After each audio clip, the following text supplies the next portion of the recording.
Good evening and welcome to the Archives and History Lecture Series. Besides tonight, we have two other programs this month, which the first one is Honoring West Virginia Veterans, Students Write History by Pat McClure, and it will be November 10th, 2015 at 6 o'clock. The second one is West Virginia's Rosie the Riveter project with Ann Montague, who's been working on this for a number of years at the Archives and History Library, November 19th. Thank you all for coming. I know that the parking has been a challenge this evening, so I'll try and read this quickly and get through what I need to say to introduce the documentary. My name is Richard Foust. I've worked as an archivist for the West Virginia State Archives since 1982. Tonight we will show the documentary An American in Madras about Ellis Dungan, who we always thought of as a Wheeling and regional filmmaker, and his career making Indian feature films in the Tamil region of India from 1935 to 1950. This was made by Karan Bali. Karan Bali is a graduate of the Film and Television Institute of India, 1992, and is a film director based in Mumbai. After the showing of the documentary, we'll be able to have a question and answer with Karan moderating. I saw my first Ellis Dungan film in 1975. It was a '69 film entitled Time's Running Out. The film grabbed my attention immediately because it was well made, showing great understanding of local culture, with a grandfather explaining the importance of forest fire prevention to his grandchildren. It also had excellent wildlife scenes. What I did not realize at the time was that these two characteristics of this film were skills that Ellis had honed as a young man in India making films. He already knew how to do this by the time he came back to Wheeling. Little did I know that 40 years later we would have the honor of having the Ellis Dungan collection under our care at the West Virginia State Archives. I need to introduce, let's see, Deborah is not in the room, so we'll introduce her later. She's worked at the archive since 1984. She's the photo and manuscript curator, and also my wife, fortunately for me. Ellis Dungan's life has been chronicled in a very fine autobiography titled A Guide to Adventure, which he co-authored with Barbara Smick of Wheeling. I have some copies of this book, courtesy of his son, Chris Bowie of Wheeling, who is here, and if anybody wants a copy, Chris is pleased to give them a copy. So just let us know, and we'll make one available. Ellis had a very special relationship with Chris, and it shows. Chris also brought some memorabilia, which he'll be happy to talk about after the film. I want to mention Ellis was very important in West Virginia filmmaking history, producing some 56 documentary films in the years 59 to 87. I want to tell you a couple Ellis Dungan stories. Had a good fortune to meet Ellis in the early 1980s. And if you asked Ellis a question, you would get a very quick answer, but one that would oftentimes show his quick wit and take you in the direction you did not expect. In one conversation, we were talking about adding replacement footage to documentary films. If footage got damaged, you'd replace it. Ellis said he wasn't very fond of it, and I was trying to show off how much I knew and said, yeah, I've seen some of that, and sometimes the color isn't very close. And Ellis said, yeah, and if you complain to Kodak about it, they'll tell you it's within tolerances. Go like, wow, just bam, like that. Just, criticizing Kodak, the god. Another thing, Ellis knew how to procure top talent. He worked with Lowell Thomas and Ed Hurley as narrators. He also hired NBC News anchor Chet Huntley in 1963, top of his career, to narrate West Virginia Land for Relaxation. So I was pretty impressed with that. I asked Ellis the other conversation, I said, was it a lot of trouble to get Chet Huntley to come narrate your film? He said, no, that wasn't any trouble. That wasn't the hard part. He said what was hard was trying to get him away from all the women that wanted to talk to him. Again, just really, really a quick thing. During the time Ellis and Barbara Smick worked on his autobiography, he decided to donate his collection to the West Virginia State Archives. The last time I talked with him, I could remember promising that we would do the best job we could with his collection, and he kindly responded, "Well, you can't ask for more than that." When we processed Ellis's collection, we were amazed at the amount of Indian material in that collection. And we made the comment that this was a great collection. It was too bad nobody would ever see it. Or probably not. Exactly how interesting this collection was and how rare we did not appreciate till we started working with Karan Bali. As an archivist, from time to time, you would deal with people who know more about the collection under your care than you do, and such the case was with Karan. He knew more about it than we did. We had a film, showed Indian people in it, Indian filmmakers, had no idea who they were. Karan knew exactly who they were and why they were important. So he not only understands Tamil cinema, but how it fits in Indian filmmaking generally, and how he fits Ellis's films fit into the overall picture of Indian cinema. So, finally, we're ready to watch An American in Madras. Thank you for your patience.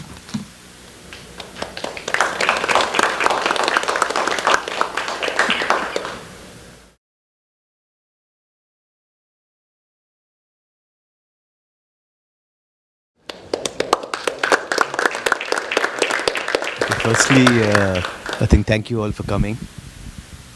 This screening actually is a little thing special for me because it's not merely just another thing screening.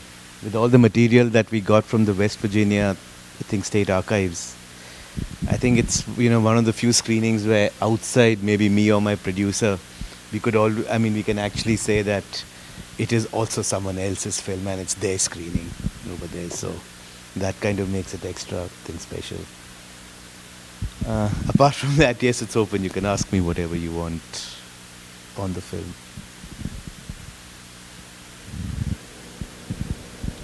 How did you discover the treasures of the West Virginia State Archives? I have to, be thankful to the internet age for that. One of the historians actually had a copy of the autobiography. And, from there I got the email of the publishers. They led me on to Barbara Smick's email.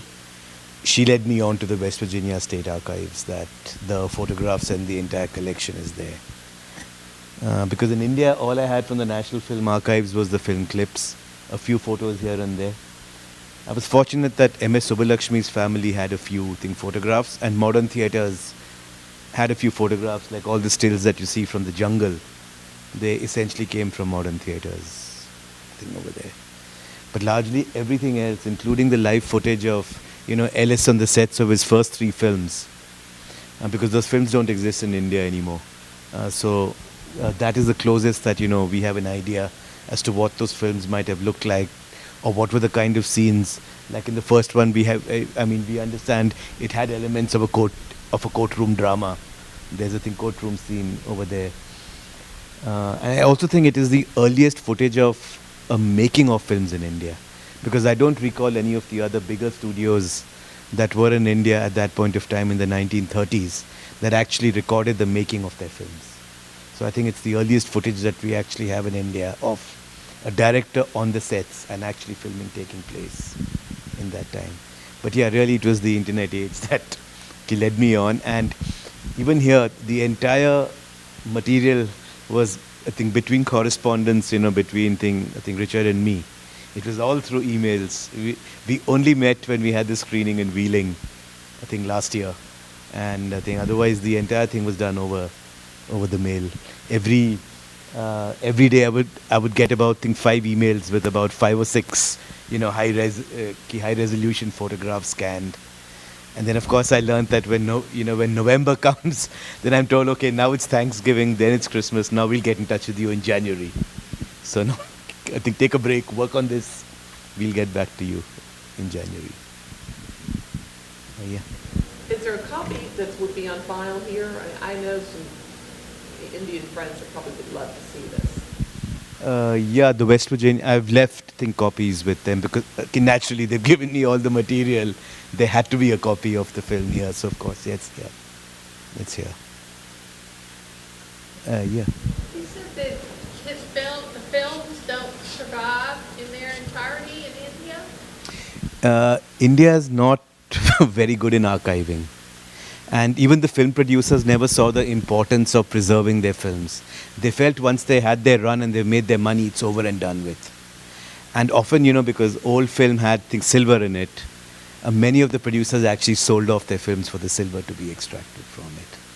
So actually, India was actually the largest, is and was the largest filmmaking, country for years. And from 1913, when we made our first film, to 1931, for example, when we made our first talkie, we made about 1,700 silent films. Just 6 complete films exist in the film archives, and maybe another 4 or 5 which exist in parts. We've lost all the rest. Up to 1950, we've lost more than 85 to 90% of our films. It's in 1964 the government woke up that yes, we should have a film archive. So a good 51 years after we made our first film, the National Film Archive of India was only formed then. And okay, whatever has been salvaged. So even actually Duncan made 13 feature films in India. I think 5, were what existed there. And one film, the one which they speak about his, women being strong and the intimate scenes, I think Ponmudi, that I managed to trace out in Malaysia. Because Malaysia has a strong Tamil population, they have a collection of Tamil films. And it so happened that there was a print of this film there. And even the Indian documentaries, in World War II in a South Indian village, or the Tiger Hunt, they were done in India, but again, we don't have prints. I got those prints from the West Virginia State Archives over there. So yeah, Indian archiving, it's a bit depressing that we've lost a lot of our, cinematic heritage over there. It's clear that India has a very rich history in movies. And here's sort of Bollywood, the more modern era. Is there an academy, like when we have the Academy Awards in U.S. filmmaking? Do they have honors like that for Indian filmmaking? I think we do actually. We've got, one set of awards that we have are the national awards, that the country awards, every year. They began although they began after Ellis had left. They began in, 1953. And they kind of expanded it. Earlier it was just the films. They included films from all Indian languages. But in 1967 they kind of widened it, with actors and, directors and cameramen and, all of them being awarded. Apart from that, the mainstream industry had an award of their own called the Filmfare Awards, which in a way were, take off from the Oscars. Because even they have a statue which is like in the shape of a woman over there. And like, the Academy Awards were called the Oscars. These were called the Clare Awards. They were named after an old-time film journalist of India who worked with Filmfare magazine with that, with that group. They did have that, but India is largely, like you mentioned, Bollywood. That is the Hindi language, and a lot of people think that is the main part of Indian cinema. But actually, we've got various languages and equally vibrant film industries in all those languages. And where Ellis worked in Tamil Nadu, it was one of them. But unfortunately, like the Filmfare Awards are such that Hindi has it all in detail, and the other languages just have, they do have the best film and best actor, but smaller awards in each of the other languages, over there. They kind of, even when they have the presentations, Hindi will be separate, but entire South India is clubbed under, in one function. We've got 4 major industries there, but all 4 of them will have, their awards function on one night. They really haven't got their importance. It's a little unfair because, they make as many films as Hindi. In fact, today the Tamil film industry has a budget equivalent to Hindi cinema, and they actually use modern technology and equipment much better than, Hindi cinema. So in that sense, it is a little unfair. But yeah, we do have our set of awards over there.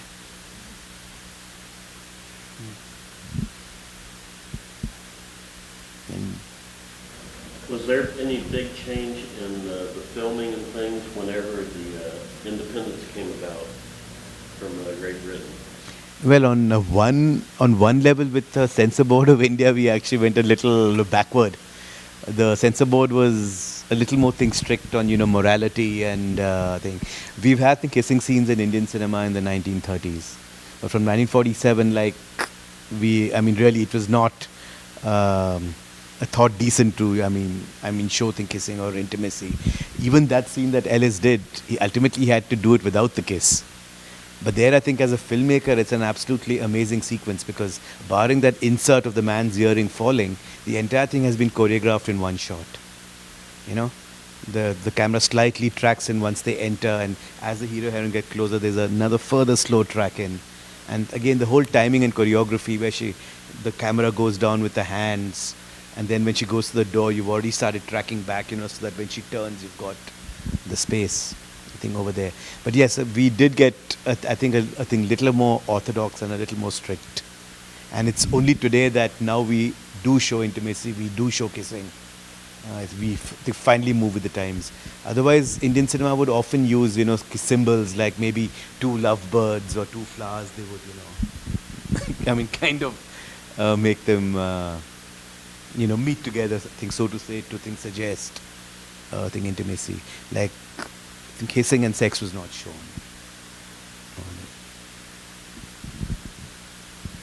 Yes. Before you leave tonight, I wanted to say I brought some of Ellis's awards and things over there if you would like to look. And here you go. There are a few books in the back. Those are whatever we have. You're welcome to take free. Thank you for coming. Any more questions? Any doubts? Actually, since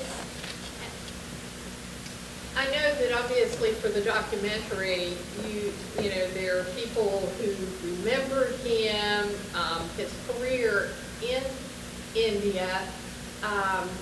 Since you've done this documentary, has that created a different opinion of him or introduced him to people in India who really didn't know about him after all these years? I would actually say it's introduced a lot of people to him in India. The people from the Tamil film industry, and particularly the old-timers, they have a very high opinion of him. And historians, because to put Ellis in context, the movies that you saw, the clips and the actors that you saw in them, he worked in some of the biggest films in Tamil Nadu, in Tamil, and with some of the biggest stars of the period. So he was actually a very, very successful director there, and these are all really A-grade, big-budget star movies. So the people in Tamil Nadu who have a sense of history of their cinema, of course they all know about him. The historians know about him, but to the rest of India, yes, I think to a lot of people that I showed outside the Tamil industry, it was a discovery for them that they did not know that Ellis was actually in India and that here was an American who was actually making these films in India. I myself discovered him only in 2004, actually, to be honest about him over there. So on that level, it was a discovery for me, and I think it's a further discovery for people when they see the film. And I hope it's a discovery for people in America also in terms of his Indian work, because a lot of the write-ups also that have appeared out here in local newspapers, or even when he passed away, his obituaries, they largely reduced the India chapter to yes, he went to India, he made a name for himself in the South Indian film industry, he stayed there for 15 years and he came back. But they never really went into what he did.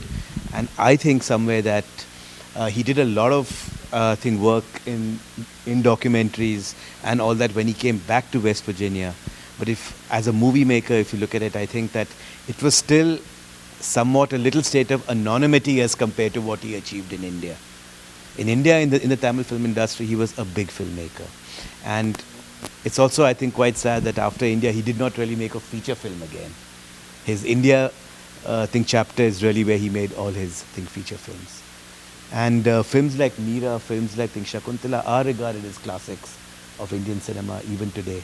In fact, when the National Film Archives chose a few films that they began somewhat, partial restoration, I wouldn't say pristine, but at least some sort of restoration, and keep Blu-ray masters among the movies, in which I was fortunate to get Blu-rays. It was a little easy for me technically to do the transfers. Shakuntala and Meera and Ambikapati were among the movies they had decided and done of his. The others, of course, the Tamil version of Meera and Mantri Kumari, I had to get the cans out because only 35 mm, and then I had to do a telecine of them to use in the film.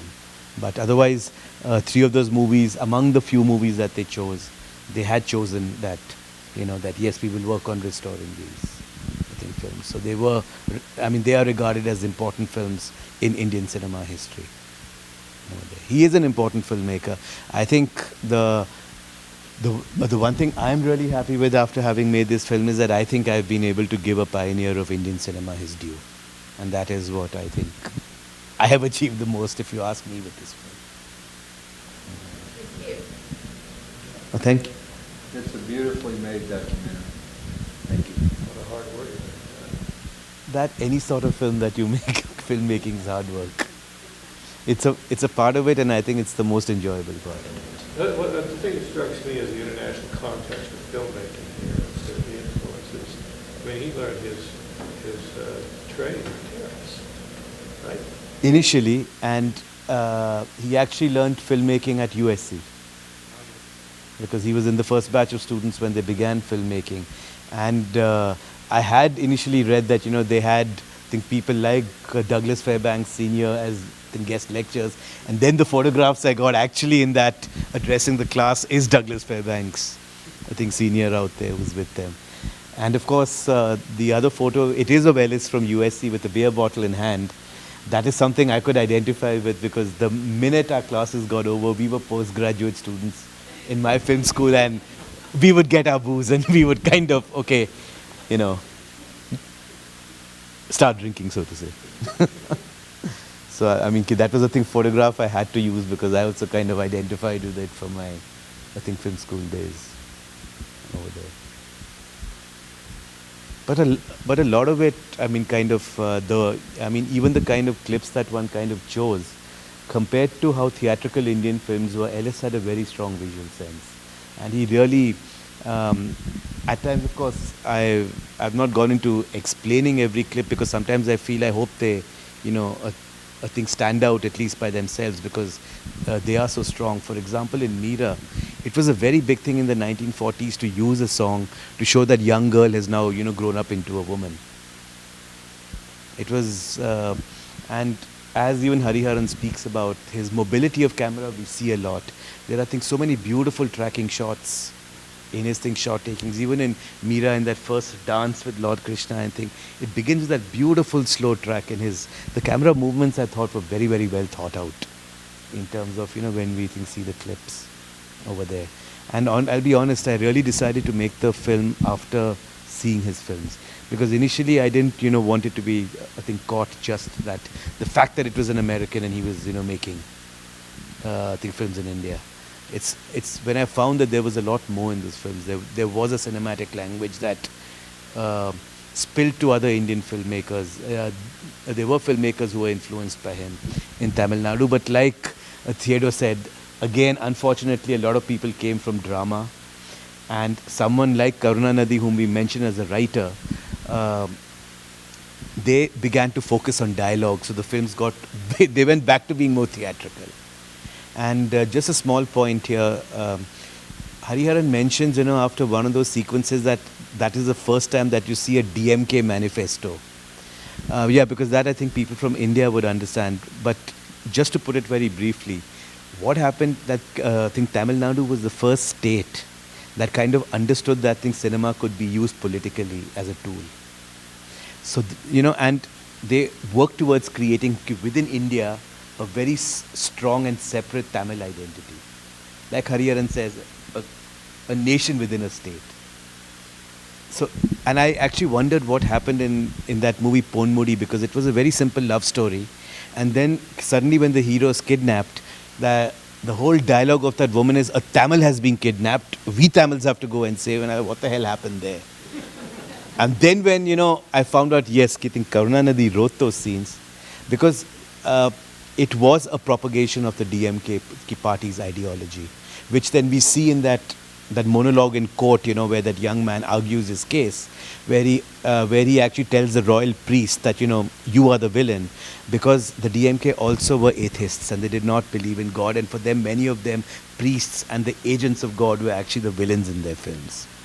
So these are all the political ideologies, and that is why I think if you read about the last film, even I think Ellis more or less wrote about, yes, it was written by this man and the lead actor, and they both went on to become chief ministers of the state. So there's a very strong connection between cinema and politics in Tamil Nadu, and that's what he's actually speaking about over there. I know that is a little more, that Indian audiences would understand, but at the same time, I could not get into it too much because I would get away from, Ellis thing over there. But just to put things in there, even the chief minister right now is an actress in, I think, Tamil Nadu over there. So that will just keep that bit. Okay. Thanks for coming.